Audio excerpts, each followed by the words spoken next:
last session we were facing some issue in that simulation part, so I'm installing an older Sir, your voice is low. I'm installing a older version of the same tool. In that we were facing some simulation error. So once this expansion, then I think you people should also see the option that you should select while installing the software on your PCs.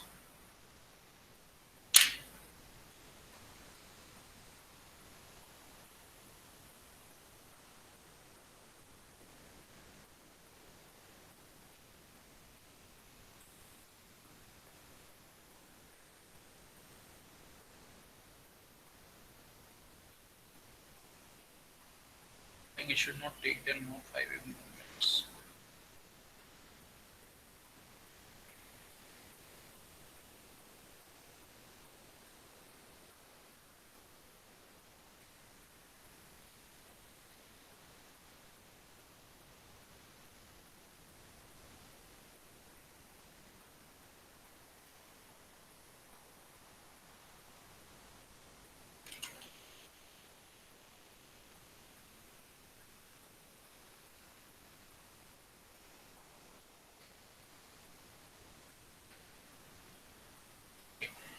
So till that software is being installed, let us see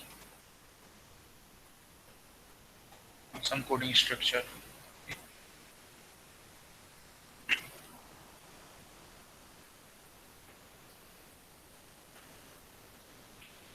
So in last session we have tried this data flow style of modeling, है ना?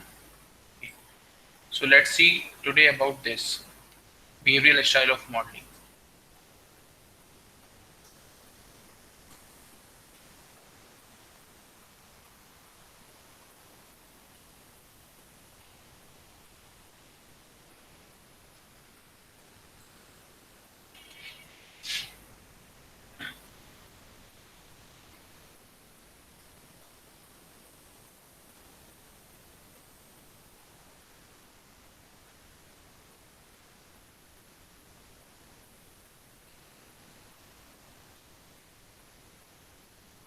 Okay. So in last session, what I have told you that basically we have 4 styles of data style modeling. Okay, we have 4 styles of modelings. First one was data flow based on the direction of signal that is flowing. Okay.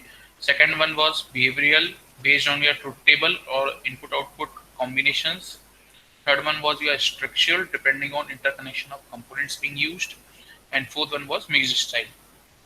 Okay, so out of this four, last time we have seen data flow, and today we are going to see about behavioral. So behavioral is the style of modeling that is inherently, or should I say, it should be in a sequential manner. Okay? Data flow and structure वो दोनों concurrently execute हो सकते हैं, पर behavioural के जो statements हैं behavioural modelling के, उनका आपको सिक्वेंशियल ही एग्जीक्यूशन होता है. ठीक है, तो फर्स्ट एंड फॉरमोस्ट मैंने क्या बोला, ये किस पे डिपेंड करता है, इसके जो भी हम स्टेटमेंट्स वगैरह लिखेंगे आपके ट्रुथ टेबल के ऊपर. ठीक है, so example let me take again your and gate. ठीक है, और रेफरेंस के लिए डेटा फ्लो में एंड गेट का स्टेटमेंट क्या था, output is equal to your input 1 and input 2. ठीक है, ये स्टेटमेंट था डेटा फ्लो का. हम बिहेवियरल से देखना है. ठीक है, सबसे पहले मैं क्या बनाऊंगा, इसका ट्रुथ टेबल.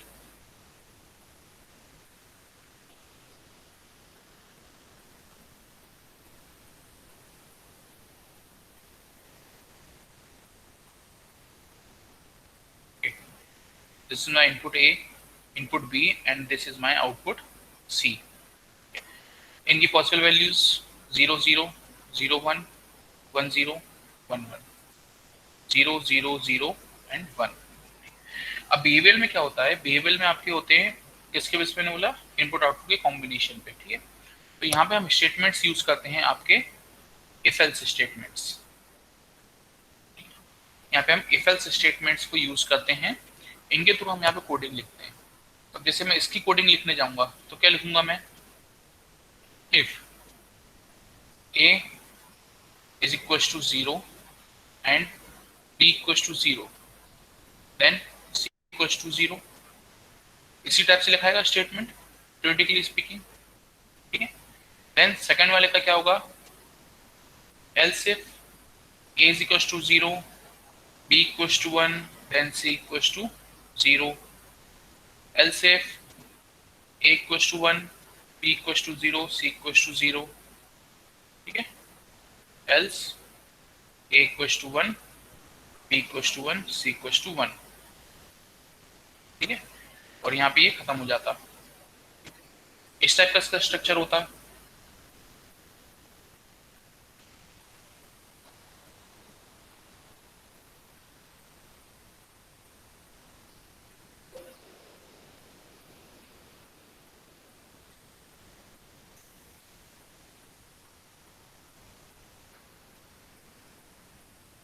फुल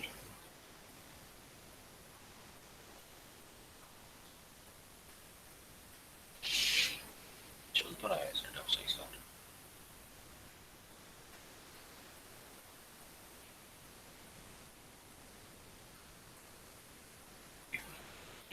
तो इसका अगर मैं सिंटेक्स देखूं, ये समझ में आया इफ एल्स हम कैसे स्टेटमेंट लिखते हैं यहाँ पे, ठीक है। अब इफ एल्स में चाहे तो आप ऐसे लिख सकते हो या फिर डिपेंडिंग ऑन, मतलब आपके ऊपर डिपेंड करता है आप कैसे लिखते हो, या तो फिर एक ऐसे इसकी लिख सकते हो statement, if a is not equal to b then 0, ठीक है। else if a equal to b then if a equals to 0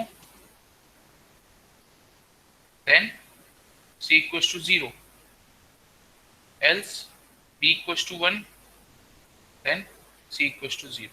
sir इसमें एक एरर आएगा। किस वाले में, रेड में व्हाइट में? रेड वाले में सर। क्या बताऊं सर क्योंकि अगर अपन ने मतलब 0 1 के अलावा कोई और वैल्यू दे दी और उसमें a और b इक्वल हो गया, फिर तब भी वो 0 ही शो करेगा। आई मीन 1 हाँ 0 ही शो करेगा। रिपीट क्या बोले सर जैसे मैंने a और b की वैल्यू 0 1 के अलावा कोई और दी, लेकिन इक्वल वैल्यू दी। बाइनरी में क्या होगे, बाइनरी में क्या वैल्यू दोगे? अच्छा अपन ने इनपुट ही बाइनरी में करवाया है। अपन एंड गेट की बात कर रहे हैं ना, लॉजिक गेट की। लॉजिक गेट में इनपुट क्या होते हैं, 0 और 1? 0 नहीं सर, मैं थोड़ा प्रोग्रामिंग वे में सोचने लग गया था, तो मतलब हाँ। उसमें तो इनपुट अपन कुछ भी ले सकते हैं, तो मैं हाँ, तो यहाँ पे अपन कौन कौन से इनपुट ले सकते हैं, चलो उसकी बात करूँ मैं, ठीक है। यहाँ पे आप इनपुट ले सकते हो 0 1, देने का आप उस पर इनपुट दे सकते हो z। एक तीसरे टाइप का इनपुट आप दे सकते हो डिजिटल में, जो कि होता है आपका फ्लोटिंग इनपुट, नाइदर 0 नॉर 1, ठीक है। तो एक इस टाइप का भी हो सकता है। तो अगर हमें इसको भी काउंटर करना है, ठीक है, इस एरर को भी, तो हम आखिरी में जो मैं यहाँ पे एल्स लिख रहा था, एल्स इक्वल टू 1, इसको एल्स ना करके मैं करूंगा इसको एल्स इफ, और फिर यहाँ पे कर दूंगा else C is equal to आपका फ्लोटिंग। मतलब ए में अगर आपने 0 1 के अलावा कोई भी वैल्यू दे दी तो क्या कर देगा, सी को फ्लोटिंग वैल्यू पे ले जाएगा, ठीक है। अब वो तुम्हारी वाली कंडीशन सेटिस्फाई हो जाएगी। सर ये सर वो तो मैं समझ गया सर, मैं इसको प्रोग्रामिंग वे पे देखने लग गया था हाँ। कि मतलब अपन इनपुट तो कुछ भी ले सकते हैं, तो हाँ। मैं उसमें थोड़ा कंफ्यूज हो गया था, लेकिन हाँ, अपन ने इसमें तो इनपुट 0 1 ही लिया है, ठीक है। 0 1, और अगर अपन 0 1 के अलावा कुछ और जाते हैं, ठीक है, तो ये देखो तो ये एरर शो 4, कर देगा। हाँ 4 नहीं, अपने को एरर शो नहीं कराना। एरर शो कराना मतलब अपनी डिजाइन काम नहीं कर रही, ठीक है। एरर शो कराने का मतलब वही होता है कि अपन डिजाइन डेवलप नहीं कर पाएंगे। तो उसमें क्या करते हैं, उस केस में अपन ने चारों केस यहाँ पे दे दिए इंडिविजुअली, या इस टाइप से भी दे दिए, ठीक है। और आखिरी का एक स्टेटमेंट अपन लिख देते हैं else C is equal to floating value, ठीक है। इस टाइप से वैल्यू दे देते हैं। तो अगर 0 और 1 के अलावा आपका यूजर कोई और वैल्यू इनपुट करता है, ठीक है, तो उसमें क्या चले जाएगा, आपका फ्लोटिंग वैल्यू, ठीक है। ओके, अब दूसरा क्वेश्चन मैंने जो बोला था कि ये हमेशा सिक्वेंशियल होता है, ठीक है। तो एक चीज बताओ, क्या ये इफ एल्स के स्टेटमेंट कॉन्फिडेंटली एग्जीक्यूट हो सकते हैं? सर क्या इफ एल्स का स्टेटमेंट क्या कॉन्करेंटली एग्जीक्यूट हो सकता है? नो सर, क्यों? इफ एल्स स्टेटमेंट में सर वो कंडीशन चेक करता है, अगर वो कंडीशन वन कंडीशन फिर सर सेकंड कंडीशन चेक करेगा, देन थर्ड कंडीशन चेक करेगा सर। तो इसलिए क्या एक ही एक के बार। बाद एक के बाद एक ही एग्जीक्यूट होते हैं, है ना? Yes sir. तो इसका देखो अपन नेक्स्ट इसका देखते हैं स्ट्रक्चर। देखो इसका स्क्रीनशॉट ले लो एक बार।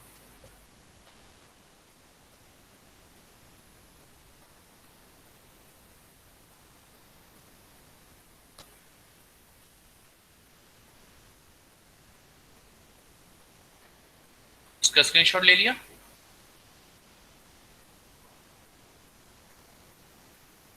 Yes sir. किधर? अब आज अपन ये वाला भी देखेंगे बिहेवियरल, और एक और इनपुट मोड भी देखेंगे अपन, ठीक है? उस दिन अपन ने सिंगल बिट इनपुट दिए थे, आज अपन मल्टीपल बिट इनपुट भी देखेंगे आज के सेशन में। ये नया वाला, ओ सॉरी पुराना वाला Xilinx इंस्टॉल हो जाए बस। नॉट रिस्पॉन्डिंग, एक मिनट में मिनिमाइज कर रहा हूँ उसको।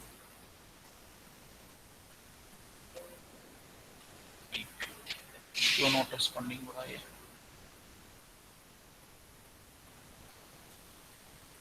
टास्क मैनेजर,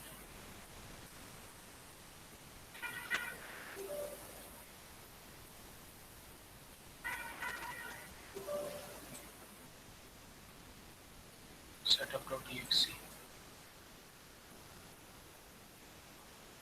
setup ओपन, खत्म।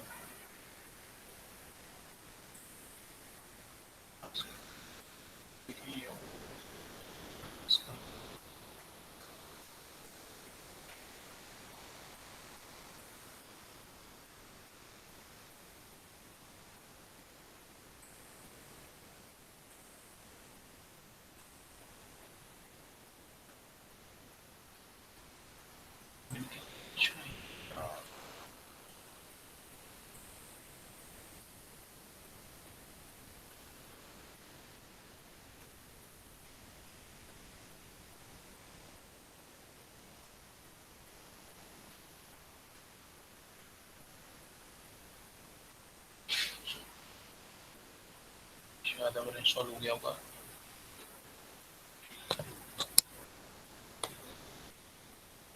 ये वाली exe अगर सही इंस्टॉल हो रही होगी अभी भी तो मैं तुम लोग को शेयर कर दूंगा, ठीक है? और आखिरी में अगर ऐसी प्रोसेस उसके अटक जाए तो ऐसे टास्क मैनेजर खोल के उसको क्लोज कर देना, ठीक है? ओके 12 वर्जन है इसका।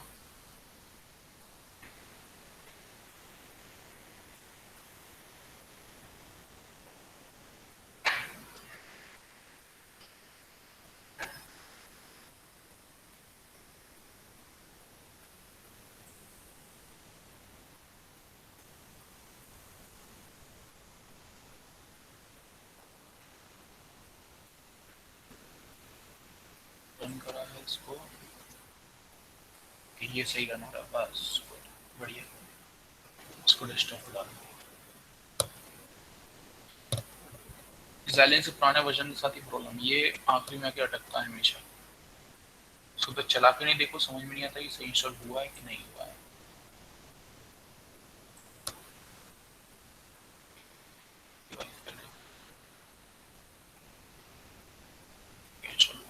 ओके, सब मेरे को क्या लिखना है, कोड लिखना है, ठीक है? तो जनरल स्ट्रक्चर क्या था मेरे पास, मैं लास्ट क्लास में देखा था। सबसे ऊपर क्या रहते हैं आपकी लाइब्रेरी स्टेटमेंट्स, देन आपके एंटिटी स्टेटमेंट्स, ठीक है? ये ऑटोमेटिक जनरेट होकर आते हैं जब आप इनपुट आउटपुट कोड्स डिफाइन करते हो डिजाइन की स्टार्टिंग में, ठीक है? देन आपके पास क्या था आपका आर्किटेक्चर ब्लॉक, और ये आर्किटेक्चर ब्लॉक एंड, ठीक है? ये आर्किटेक्चर ब्लॉक का स्कोप है। इसका सिंटेक्स क्या होता था, आर्किटेक्चर, देन आर्किटेक्चर का नाम, ये कौन सी एंटिटी का आर्किटेक्चर है उसका, ठीक है? यहाँ पे एंटिटी का नाम ये वाली इज, और यहाँ पे आता था बिगिन। ये तो क्या जनरल स्ट्रक्चर है। अब मेरे को करना बिहेवियर, तो इस बिगिन के अंदर, इस बिगिन के स्कोप के अंदर मैं लिखूंगा यहाँ पे प्रोसेस, प्रोसेस स्टेटमेंट लिखूंगा, और किस किस वेरिएबल के साथ करना है। तो मेरे इनपुट वेरिएबल्स कौन कौन से रहेंगे, ए और बी, ठीक है? अगर मैं ए और बी को इनपुट ले रहा हूँ और सी को मैं आउटपुट ले रहा हूँ, ठीक है। क्या रहेंगे ए और बी। यहाँ पे डिकोडर बना रहे थे तो मैं ए और बी इनपुट लिया था और एक एनेबल का इनपुट लिया था, ठीक है। देन मैं कैसे लिखूंगा यहाँ पे statement, if A equals to B, ठीक है। प्रॉपर सिंटेक्स नहीं लिख रहा हूँ, प्रॉपर सिंटेक्स हम कोडिंग में डालेंगे, ठीक है। If A is equal to B, then क्या करेगा ये, if A equals to 0 then C equals to 0, else A equals to 1 then C equals to 1। फिर ये वाला एल्स खत्म हो गया, और इस वाले का else A equals to else if a is not equal to b then c equal to definitely 0, और आखिरी में एक default case else c equals to floating value, ठीक है। तो इस टाइप का एक स्ट्रक्चर होता है। इस स्ट्रक्चर में किसी को कोई डाउट, कोई क्वेश्चन?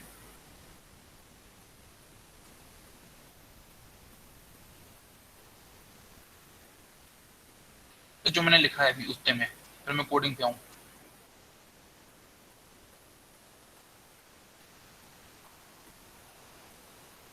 तो सर चलो किसी एक का रिप्लाई है एटलीस्ट, तुम लोग रिप्लाई करा करो रे, मेरे को पता तो चलता रहा है कि मेरी आवाज आ रही है एटलीस्ट।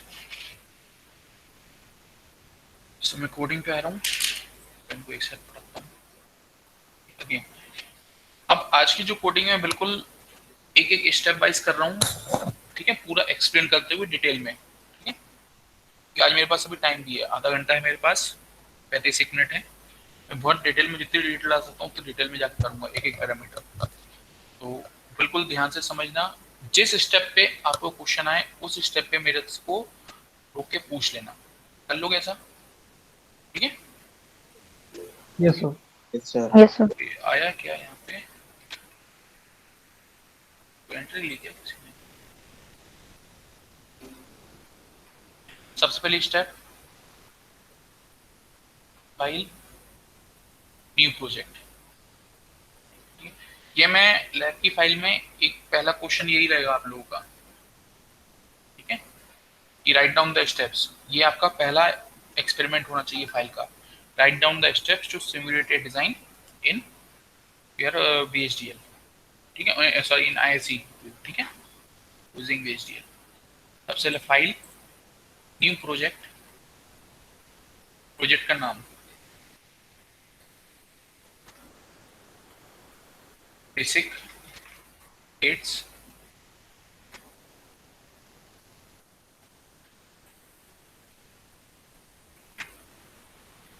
इस लोकेशन पे बनेगी, इस लोकेशन पे फोल्डर बनेगी HDL के थ्रू, ठीक है। नेक्स्ट, ठीक है, प्रोडक्ट कैटेगरी देखो। अब आप जो भी डिजाइन डेवलप कर रहे हो वो आप किस पर्पस से कर रहे हो, वो आप पर्पस यहाँ पे डालते हो। जनरल पर्पस है या कोई ऑटोमोटिव डिजाइन कर रहे हो, ठीक है, मिलिट्री, रेडिएशन आर्ट, इनमें अंतर क्या है कि आप आईसी कौन सी यूज करोगे। हर आईसी की टेम्परेचर रेटिंग अलग होती है, उसकी रिजिडिटी अलग होती है, ठीक है। एक जैसे अपन फॉर एग्जाम्पल अगर जनरल वाली आईसी लो, उसको आप ऐसे ही पटक दो जॉइंट पे, हो सकता है उसके जो पिंस हैं वो टेढ़े हो जाएं, टूट जाएं। और वहीं पे अगर आप मिलिट्री वाली आईसी लोगे तो ये ज़्यादा मजबूत होती हैं, क्योंकि रफ एनवायरनमेंट में इनको यूज़ होना है, ठीक है। इनकी टेम्परेचर बियरिंग ज़्यादा होती है, एक्सट्रीम हाई टेम्परेचर कहाँ से, एक्सट्रीम लो टेम्परेचर से भी, -10 डिग्री से भी काम करेगा, -50 डिग्री भी, ठीक है। देन +100 डिग्री भी काम कर सकता है, डिपेंडिंग ऑन कि किस एनवायरनमेंट में उस आईसी को यूज़ होना है, ठीक है। तो कौन से प्रोडक्ट की कोडिंग लिख रहे हो वो सिलेक्ट करोगे। देन किस कैटेगरी का प्रोडक्ट है वो सिलेक्ट करने के बाद उस कैटेगरी में जो अवेलेबल डिजाइन्स है मार्केट में, ठीक है, उनमें से कौन सा। तो जैसे अपने पास कॉलेज में अवेलेबल है स्पार्टन 3 सीरीज की डिवाइसेस अवेलेबल है, ठीक है। हुआ तो मैं उसका एक वीडियो बना के मैं आप लोगों को शेयर कर दूंगा, एक फोटो वगैरह उसके चिप के, ठीक है। अब इसके भी अलग अलग पैकेजेस हैं। पैकेज यहाँ पे क्या रिप्रेजेंट कर रहे हैं डिवाइस के, इनकी क्लॉक ऑफ ऑपरेशन कितनी है, ऑपरेटिंग फ्रिक्वेंसी कितनी है, और या उसमें नंबर ऑफ पिन्स कितनी है उस फैमिली की, ठीक है, या उसकी पावर रेटिंग्स क्या है, उस बेस पे ये अलग अलग 4-5 ये कैटेगरीज हैं और ठीक है। देन ये कुछ पैकेजेस हैं, फिर उसकी स्पीड है -4 -5, ये एक रिप्रेजेंटिंग नंबर है इसका, ठीक है। -5 उसकी स्पीड नहीं है, ये उसकी रिप्रेजेंटेशन है। देन किस टाइप की लैंग्वेज यूज करना है, हम पहले सेलेक्ट कर चुके थे HDL। देन कौन सी लैंग्वेज यूज कर रहे हो, सिंथेसिस टूल VHDL और वेरिलॉग का, ठीक है। सिमुलेटर, इतने सिमुलेटर हमारे पास अवेलेबल हो सकते हैं, हम ISC का ही इंटरनल सिमुलेटर यूज करेंगे। देन इनको जैसा पड़े रहने दो, इनमें अपने को कुछ नहीं करना। नेक्स्ट, अब यहाँ पे हम सबसे पहले क्या बनाएंगे, देखो कोडिंग करते वक्त हम कौन कौन सी फाइलें बनाते हैं,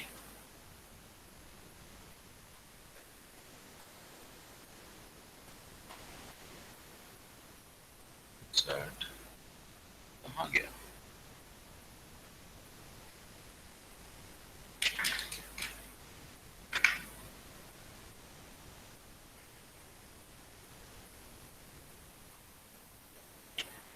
कोडिंग करते वक्त हमें 2 फाइलें बनानी रहती हैं।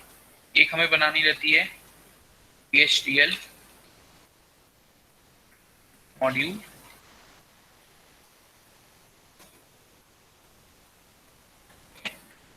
एक हमें बनानी रहती है टेस्ट बेंच वेवफॉर्म।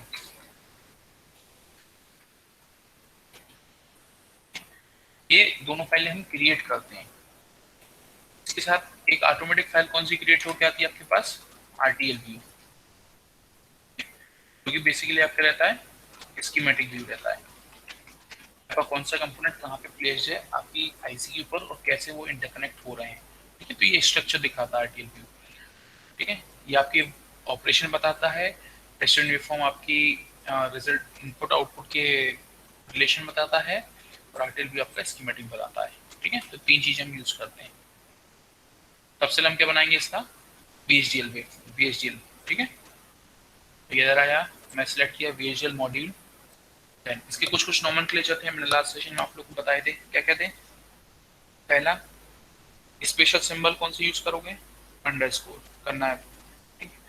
देन कोई भी फाइल नेम, प्रोजेक्ट नेम, कुछ भी किसी स्पेशल सिंबल से या डिजिट से स्टार्ट नहीं होगा, हमेशा किसी अल्फाबेट से ही स्टार्ट होगा।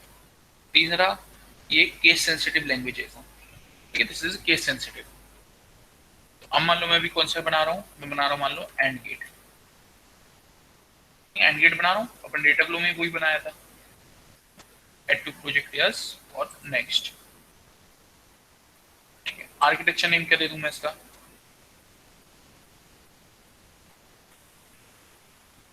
एंड बिहेवियरल, ठीक है।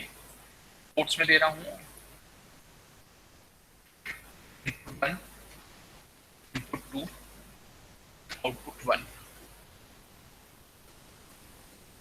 इनके डायरेक्शन सेलेक्ट कर ली यहाँ पे, इन आउट आउट, ठीक है। मेरे पास एक और पैरामीटर होता है इन आउट का, मतलब सेम पिन इन भी कर रही है डेटा को और आउट भी कर रही है डेटा को, सेम वायर दोनों काम करेगा, ठीक है।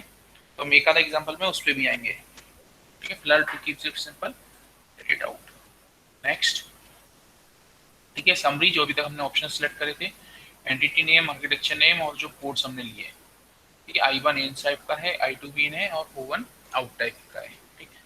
Finish, okay. और नेक्स्ट, क्या हमें कोई पहले का बना हुआ कंपोनेंट यूज करना है, नहीं, अभी हमें कोई कंपोनेंट यूज नहीं करना, वो हम किस में यूज करते हैं, स्ट्रक्चरल डिजाइन में, ठीक है। तो यहाँ पे मैं करता हूँ उसको नेक्स्ट।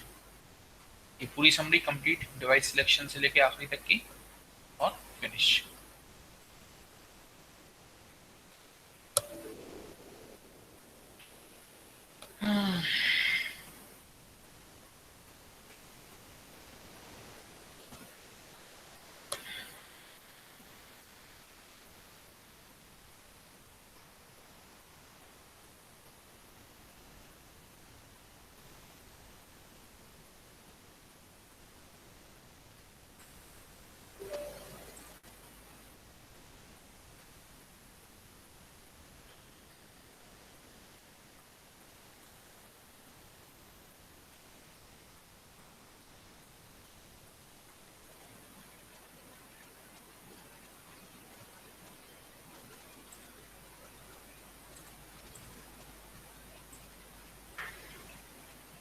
source VHDL module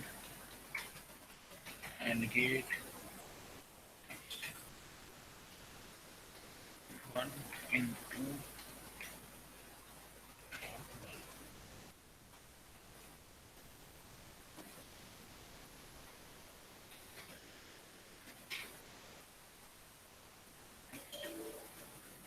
फिर एरर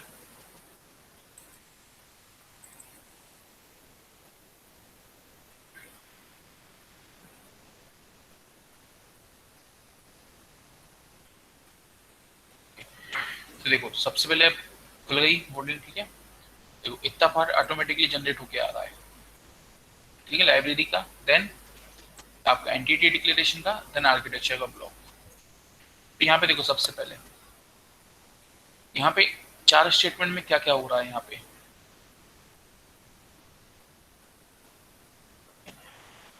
दिख रहा है स्क्रीन पे, चारों स्टेटमेंट दिख रहे हैं और मैक्सिमाइज करना है। यस सर, दिख रहा है। पहला स्टेटमेंट क्या बोल रहा है कि हमें जो लाइब्रेरी यूज करनी है वो लाइब्रेरी का नाम क्या है, ठीक है। उस लाइब्रेरी का नाम है IEEE, ठीक है। एक इसमें अंडर पैकेज बना हुआ है एज पर IEEE स्टैंडर्ड्स। तो डेवलपर ने, स्टूल के डेवलपर ने उसका पैकेज का नाम दिया हुआ IEEE, ठीक है, लाइब्रेरी का। देन उस लाइब्रेरी के अंदर कुछ नंबर ऑफ पैकेजेस और हैं, ठीक है। उनके नाम क्या है, जैसे standard logic 1164 logic arithmetic operations के लिए है, ये अनसाइंड अरिथमेटिक ऑपरेशंस के लिए है, ठीक है, ओके। देन इसके और अंदर जाएंगे 1164 के अंदर, ठीक है। ऑल का मतलब है कि इस कोड को रन करने के लिए इस पर्टिकुलर पैकेज में जितने भी फंक्शंस डिफाइंड हैं सबको कॉल करके रखो, क्योंकि आपको नहीं पता कि किस मोड पे कौन से कंपोनेंट जरूरत पड़ जाए। अगर आपको एप्लीकेशन स्पेसिफिक जा रहे हो, आपको पता है डेडिकेटेड कि हमें 1 या 2 फंक्शन ही यूज करने हैं इस पूरे पैकेजेस में, तो आप फॉर एग्जांपल यहाँ पे ये भी लिख सकते हो 1164 में से ट्राइंग गेट को कॉल कर लो, ठीक है। और गेट चाहिए तो सिर्फ और गेट को कॉल कर लो। आप ऐसे भी डिफाइन कर सकते हो।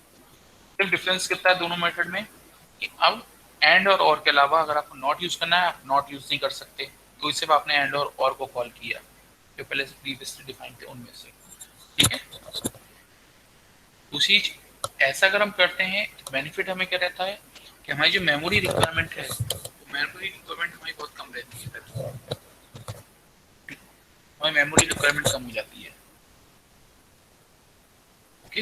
ये पॉइंट क्लियर, मेमोरी रिक्वायरमेंट वाला, या ऑल या एक पर्टिकुलर मैं कंपोनेंट का नाम लिखता हूँ, ये क्लियर है कंसेप्ट, क्या चीज थी यहाँ पे, इसका रिस्पॉन्स यहाँ मतलब क्लियर है। एज्यूम कर लूँ मैं,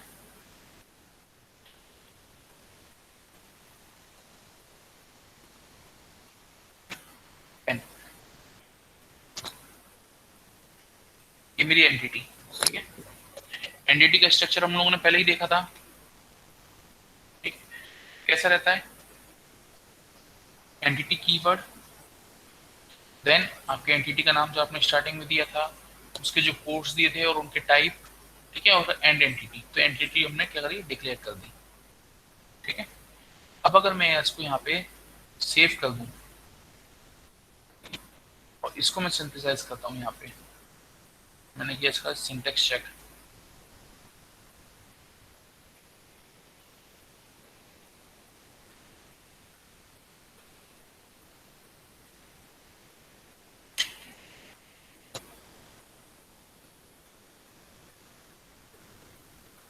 सिंटेक्स चेक हो गया, कोई एरर नहीं है, ठीक है। इसका मैं अगर RTL व्यू देखना चाहूँ तो कोई बता सकता है मेरे को कैसा दिखेगा इसका RTL व्यू,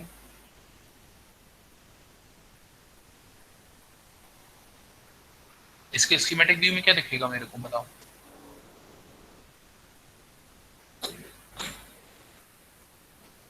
सर एक black box with 2 inputs and output.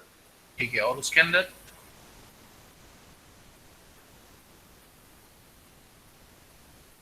Transistors. Transistors, चलो देखते हैं। ब्लैंक दिखेगा।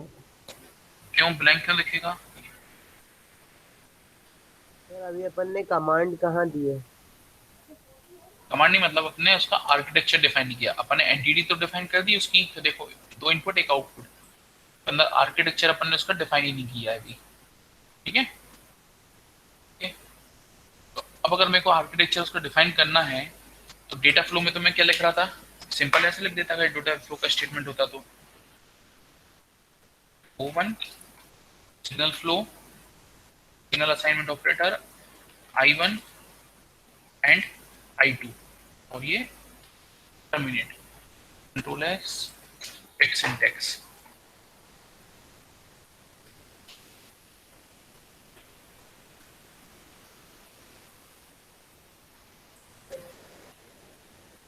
तो ये था एंटिटी, इसके अंदर गया, अब ये मेरे को दिखने लगा एंड गेट, ठीक है।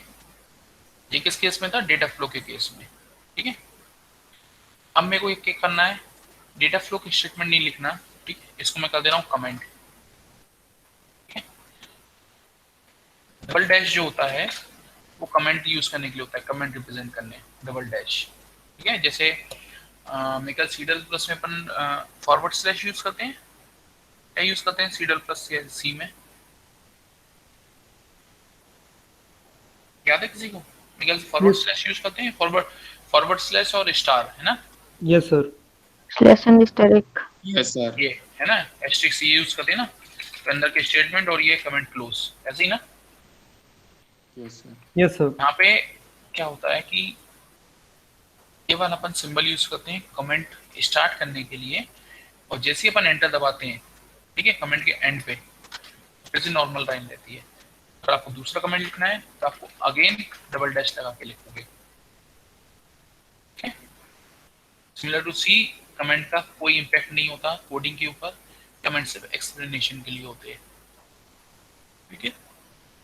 जैसे इसके कमेंट्स में देखो तो ये लिखा टाइम, ये फाइल कितने बजे क्रिएट करी गई, 24 तारीख को 2 फरवरी को 2021 में इतने बजे, ये उसका मॉड्यूल नेम है, ठीक है, और आर्किटेक्चर नेम, ये सब चीजें यहाँ पे मिल जाती हैं। अब मैं इस पे आ रहा हूँ, ये भी लिखने के लिए मैंने क्या बोला था, सबसे पहले मेरे को क्या लिखना होगा, प्रोसेस स्टेटमेंट, बिगिन के अंदर, तो मैंने लिखा प्रोसेस कौन से वेरिएबल्स के ऊपर, I1, I2 के ऊपर,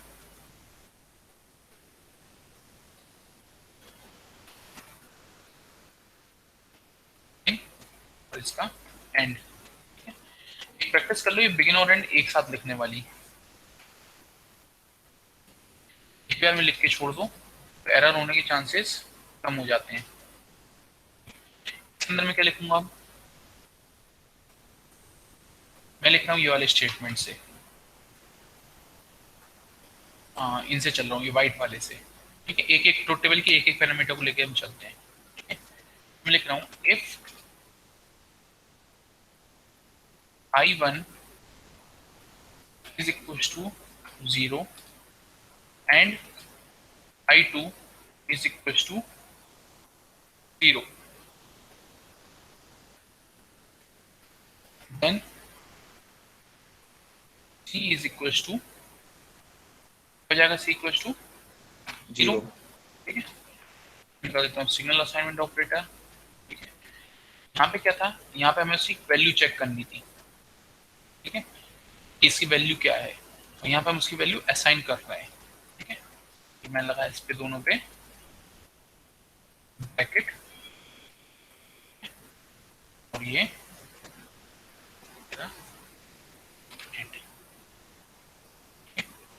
और END एंड, ये हो गया मेरा इफ का एंड हो गया, कंट्रोल एस, ठीक है। अब मैं इसका सिंटेक्स रन करता हूँ तो मेरे हिसाब से इसमें एरर आने चाहिए, अभी एरर आए, क्या एरर आया है, लाइन नंबर 41 इस लाइन पे, ठीक है, पार्सिंग एरर है, अनएक्सपेक्टेड कॉन्केटिनेशन, ठीक है।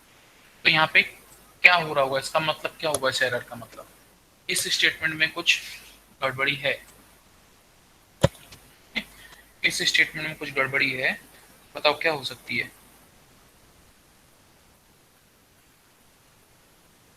सर ये इक्वल की जगह पे हो सकता है, शायद डबल इक्वल आए। क्यों, सर जैसे सी लैंग्वेज में होता है असाइनमेंट ऑपरेटर।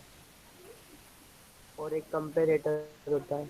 चलो ठीक है, डबल इक्वल टू हम ट्राई करके देख लेते हैं, ठीक रहेगा ऐसा। यस सर, मे बी। सिंटेक्स रन किया मैंने, अभी भी सेम एरर आ रहा है। अनएक्सपेक्टेड EQ, EQ का मतलब है इक्वल टू, ये साइन, ये अनएक्सपेक्टेड है, मतलब कि ये तो नहीं आना था यहाँ पे अभी इस पर्टिकुलर स्टेटमेंट पे। फिर क्या एरर आई होगी,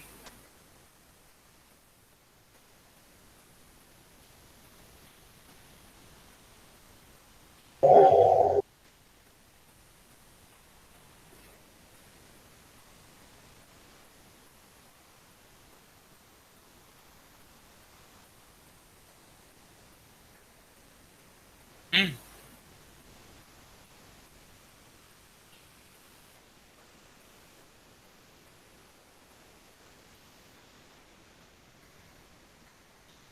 बताओ कोई।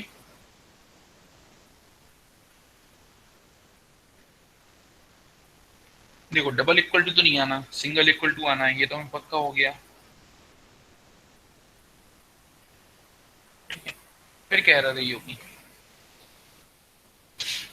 Sir colon. कॉलन कौन सा कॉलन, ये वाला सेमी कॉलन, यस सर। ये यस सर। कौन सा कॉलन, सर लगना चाहिए इसके स्टेटमेंट के बाद। यहाँ पे, तो यहाँ पे लगाऊंगा तो टर्मिनेट हो जाएगा।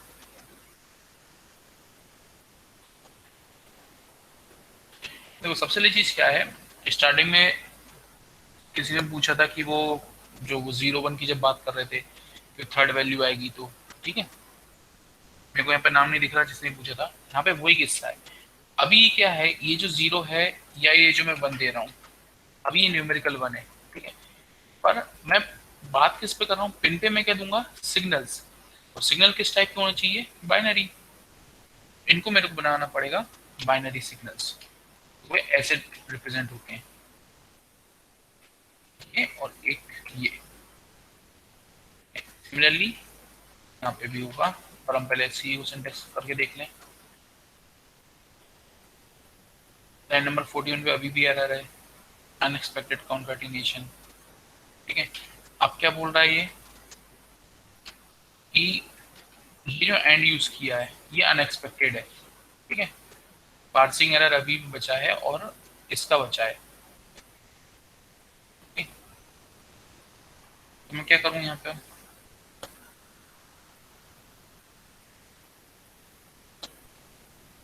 चलो इसको मैं कर देता हूँ सिंपल एंड, ठीक है,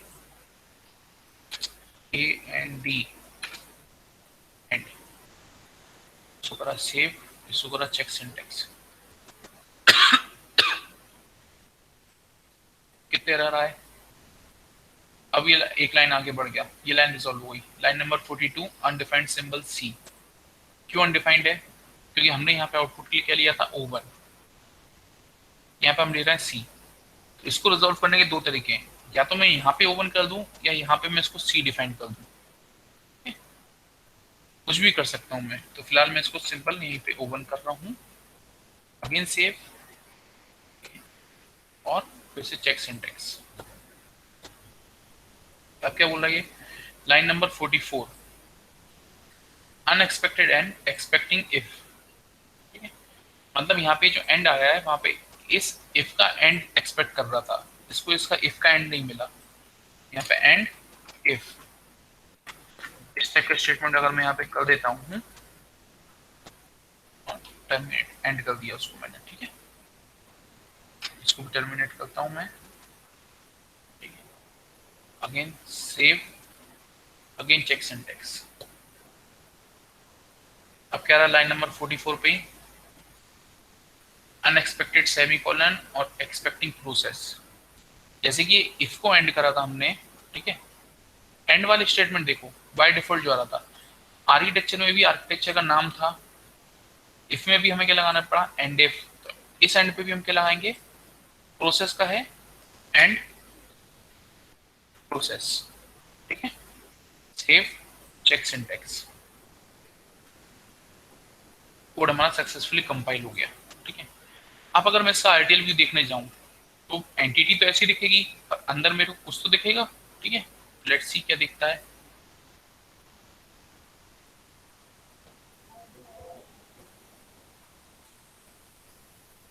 ये देखो क्या दिख रहा है, O1 पे सिर्फ ग्राउंड जा रहा है। क्यों जा रहा है O1 पे ग्राउंड, मतलब बेसिकली जीरो जा रहा है। क्यों, ऐसा क्यों हो रहा है? क्योंकि एक सर ही क्योंकि कंडीशन थी, ठीक है, एक ही कंडीशन थी, है ना, और उसमें O1 पे सिर्फ एक ही वैल्यू गई है। हमने उसको बाय डिफॉल्ट वाली वैल्यू नहीं दी थी, ठीक है। हमने उसको बाय डिफॉल्ट नहीं बोला कि उसको 1 दे दो या 0 दे दो बाय डिफॉल्ट, या फ्लोटिंग कर दो। अपन ने उसको क्या बोला, 0, ठीक है। अब इसमें मैं नंबर ऑफ कंडीशंस इंक्रीज करता हूँ। Let me increase number of conditions, enter ELS if. हाँ, यहाँ पे एक इंपॉर्टेंट चेंज, एल्स इफ का स्टेटमेंट ऐसा होता है ELS IF। क्या मेरे को सही याद है तो अभी देख लेंगे सिमुलेट करते सही। एल्स इफ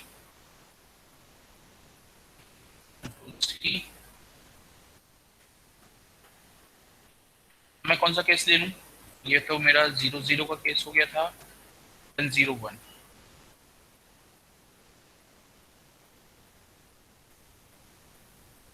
क्या वैल्यू आ जाएगी, इसमें भी 0 ही रहेगी।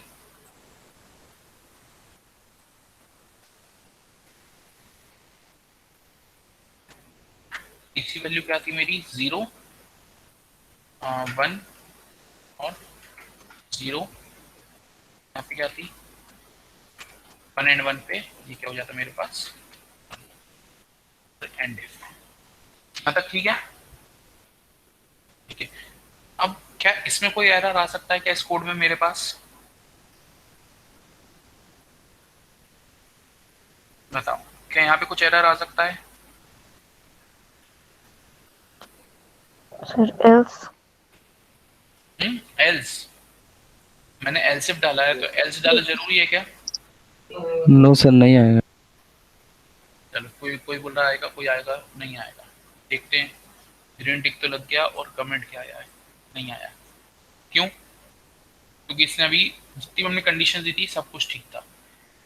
अब इससे हम क्या कंक्लूजन निकालें कि फाइनली हमें एल्स स्टेटमेंट देना जरूरी है कि नहीं है। ऑब्वियसली जरूरी नहीं है, तो हम एल्स स्टेटमेंट क्यों दें, ठीक है। एल्स स्टेटमेंट हम इसलिए देंगे ताकि कहीं पे अगर वो वाला सिनारी हो जाए, किसी ने 0 1 के अलावा कोई और वैल्यू दे दी, ठीक है, तो फिर क्या करोगे, इस कारण हम उसमें वैल्यू देंगे। मैं लिखूंगा यहाँ पे LSE else O1 is equals to, sorry ये single assignment is equals to, मेरा शायद अब फ्लोटिंग के लिए Z यूज होता है, क्या होता है अभी हम देख लेते हैं, चेक करेंगे समझ में आ जाएगी। Z या U कुछ यूज होता है इसमें।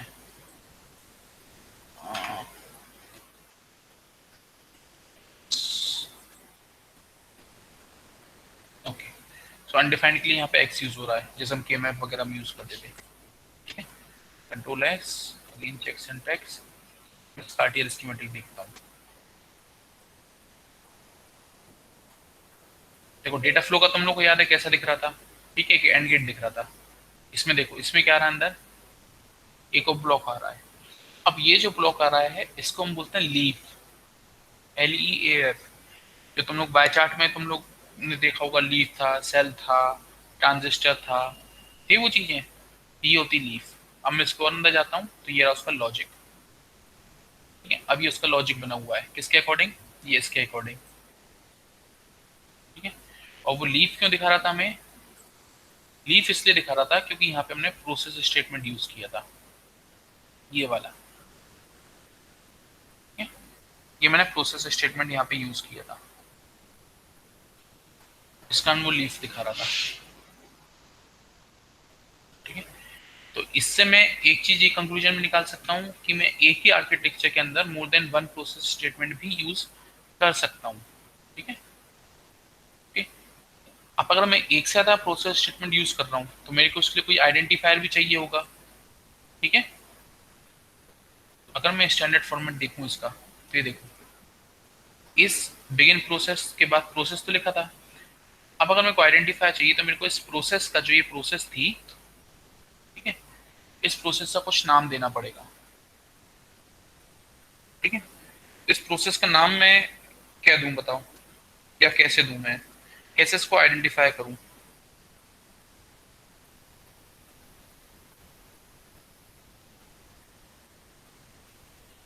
हम्म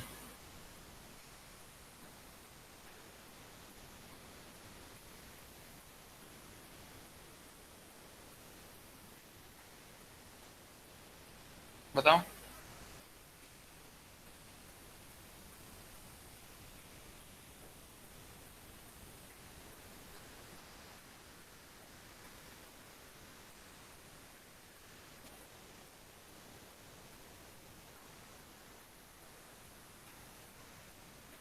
क्या मैं ऐसा कर सकता हूं क्या, कि जो प्रोसेस था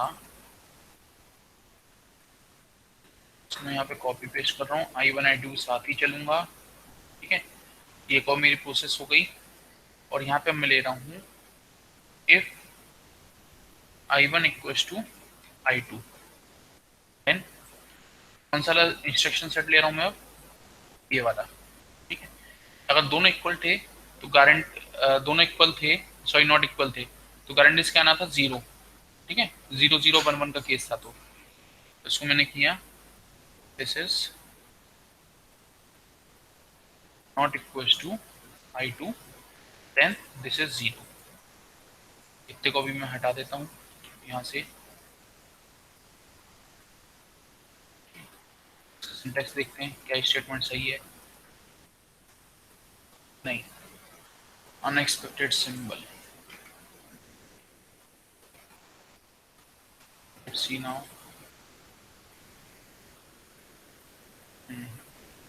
अभी भी एरर है। तो बताओ फिर नॉट इक्वल टू के लिए और क्या सिंबल हो सकता है?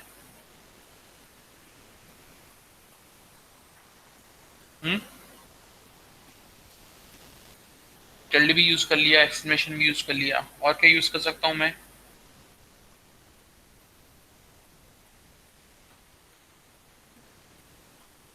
नॉट इक्वल टू के लिए और क्या यूज कर सकता हूँ?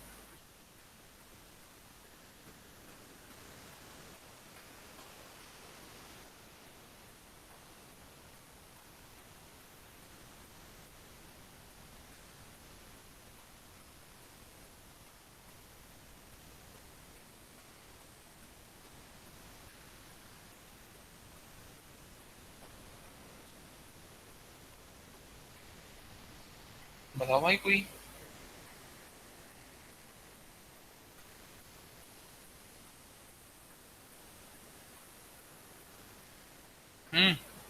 आवाज आ रही है ना मेरी? Yes sir. फिर बताओ कोई, क्या यूज करूं मैं इनइक्वालिटी को रिप्रेजेंट करने? किसी कोई तरीका आइडिया? टिल्ड और एक्सक्लेमेशन मार्क काम नहीं करते, कहीं काम करेगा? Slash equal. देखते हैं। चलो स्लैश इक्वल टू काम कर गया। इसका आरटीएल व्यू देखूं। अब देखो आरटीएल व्यू में एंटिटी के अंदर 2 प्रोसेस हैं, तो मेरे को 2 लीफ दिखनी चाहिए, ठीक है। Let's see,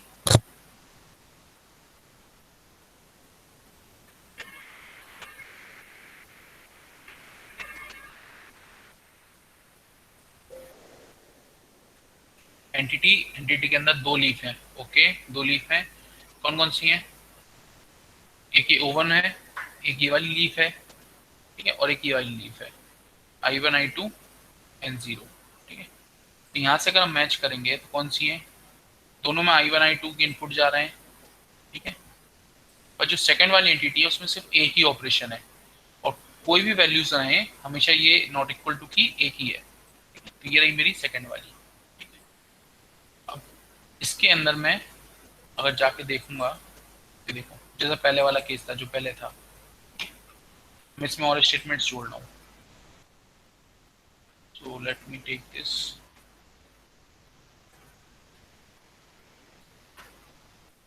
else. अब अगर ये दोनों नॉट इक्वल टू वाला केस हो गया, अब अगर ये दोनों इक्वल टू होते हैं, ठीक है, तो यहाँ पे मैं कर देता हूँ if these are equal, I2 मैं हटा दे रहा हूँ यहाँ से, देन क्या होगा? ओवन में अब कौन सी वैल्यू जाएगी? अब ओवन में 0 जाएगी कि 1 जाएगी?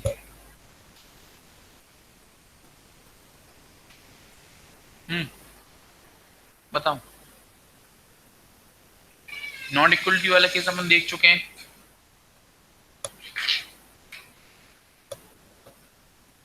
हाँ,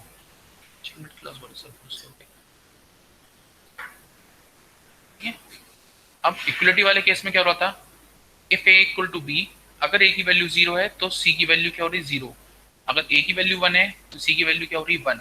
तो बेसिकली जो भी इनपुट जा रहा होगा, ठीक है, ए या बी की जो भी वैल्यू जाएगी, तो यहाँ पे मैं क्या ये लिख सकता हूँ I1। अगर मैं इसको ट्रुथ टेबल से देखूं, ट्रुथ टेबल को एक बार और दिखाऊं मैं तुम लोगों को।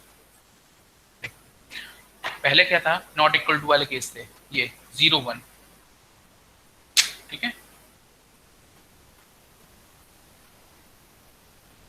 ठीक है। तो ये दोनों केस तो हमने कर लिए। फिर कौन से केस बचे, जब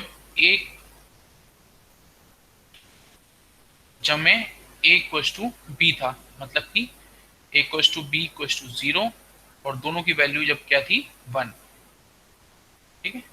तो मैं लिख सकता हूं कि c is equal to a या c इक्वल टू b लिख सकता हूं क्या इस केस में, दोनों की वैल्यू सेम है, Yes, sir. ठीक है। तो मैंने यहाँ पे क्या किया, ऐसा कर दिया, ठीक है। अब मैं यहाँ पे I1 भी लिख सकता था, यहाँ पे मैं I2 भी लिख सकता था, कुछ भी लिख सकता था। सेव, चेक सिंटैक्स, हमेशा यही स्टेप्स रहेंगी। कभी भी कोडिंग में चेंज करना, check syntax then RTL view, जरा सा भी चेंज करो, कॉमा लगाने डिलीट करने का भी, तो भी चेक सिंटैक्स हमेशा पहले होगा, ठीक है। क्योंकि यहाँ पे जो चेक सिंटैक्स है वो एक्चुअली केवल सिंटैक्स चेक नहीं कर रहा, आपकी फाइल को कंपाइल भी कर रहा है, ठीक है। सिंथेसाइज फेल्ड, क्यों भाई, क्या एरर है, सिग्नल O1 में एरर है, O1 में एरर है, सिग्नल O11, हाँ?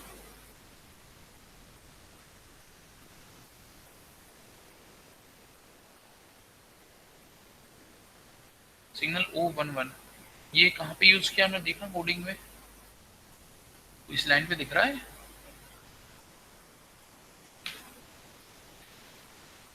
मेरे को तो कहीं नहीं दिख रहा। Okay, no sir. नहीं दिख रहा, ठीक है। यहाँ पे हो क्या रहा है कि O1 में चलो I2 की वैल्यू दे तो देगा, I2 या I1 की, पर अभी तक हमने I2 I1 को खुद को कोई वैल्यू नहीं दी है, हमने अभी तक हमने I1 I2 को कहीं पे भी कोई वैल्यू असाइन नहीं करी है, इस कारण ये एरर दे रहा है, ठीक है। तो यहाँ पे मेरे को एक और लगाना पड़ेगा एल्सिफ के अंदर, एल्सिफ के अंदर मेरा एक और इफ लगेगा, if I1 to 0 then O1 is equals to आएगा 0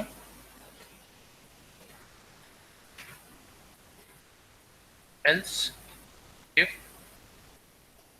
I1 is equals to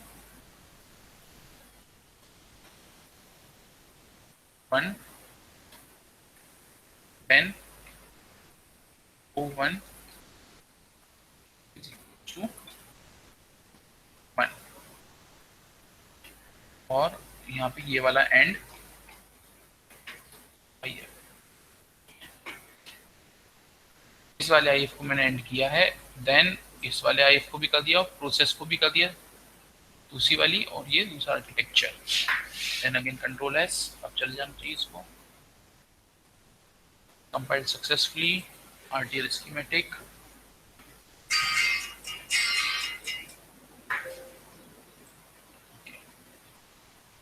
entity के अंदर 2 लीफ हैं, ठीक है, एक लीफ, ठीक है, पहली लीफ के अंदर गया, ये रहा मेरा लॉजिक, ठीक है, और दूसरी लीफ के अंदर ये रहा मेरा वाला लॉजिक, जो मैंने लंबा चौड़ा भी लगाया था कि इफ इक्वल टू, और वो सारी कंडीशन जो चेक कर रहा था मैं, ये वो हो रहा है, इसका लॉजिक है।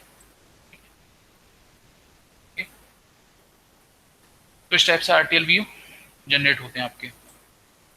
ओके, देन अभी मैं इसको इन सबको मैं अभी वो कर दे रहा हूँ comment.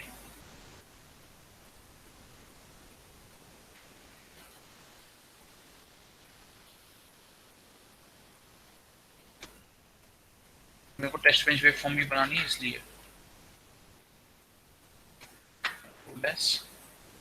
Sources checks index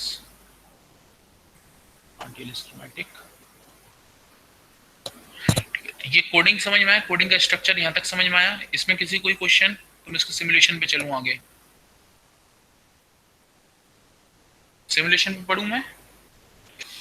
Sir, हाँ बोलो। sir, sorry to interrupt, but हाँ, sir, our next class is from 3 to 4 of electromagnetic field theory. अच्छा 3D4 है, चलो हम 2 मिनट में कवर कर देते हैं इसको, ठीक है? Yes, sir. चल बस यहाँ पे right click, new source, then में टेस्ट बेंच वेव फॉर्म, ठीक है? एंड की PBW, नेक्स्ट सी एंटिटी के साथ थी, फिनिश। इनको हम बाद में डिस्कस कर लेंगे। बिहेवियरल होपफुली आप लोगों को क्लियर होगा आज, ठीक है? और यहाँ पर इनपुट आउटपुट देना है। 1 का केस दे दिया, 1 0 का केस दे दिया, ठीक है? यहाँ पे से अलग अलग केस दे दिए मैंने। इसको जरा कंट्रोल S, बिहेवियर में आओ, सिलेक्ट करो, प्रोसेस में आके सिमुलेट बिहेवियर मॉडल।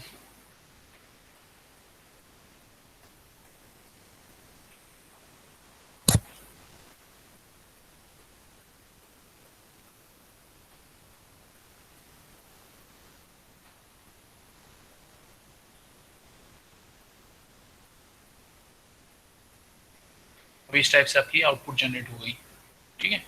तो यहाँ देखो 1 1 पे क्या आ रहा था, 1 1 0 पे 0, ठीक है? देन 0 1 पे 0, 0 0 पे 0, ठीक है? इस टाइप से सारे केसेस आप देख सकते हैं एक एक करके, ठीक है? चलो फुली वाली चीजें अभी क्लियर होंगी, ठीक है? तो इसे रिवाइज करना, टूल मैं अभी अपलोड कर देता हूँ क्लासरूम पे, उसको इंस्टॉल कर लेना अपने पीसीज पे जिनके पास हो पीसीज, और स्टडी करना, ठीक है? सो जस्ट अ मिनट, कहाँ गया क्रोम? 48 और सेव।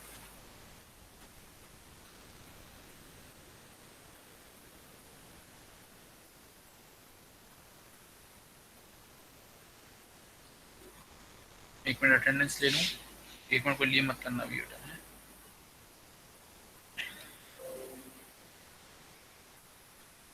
ठीक है? अब आप लोग लीव कर सकते हो। Have a good day.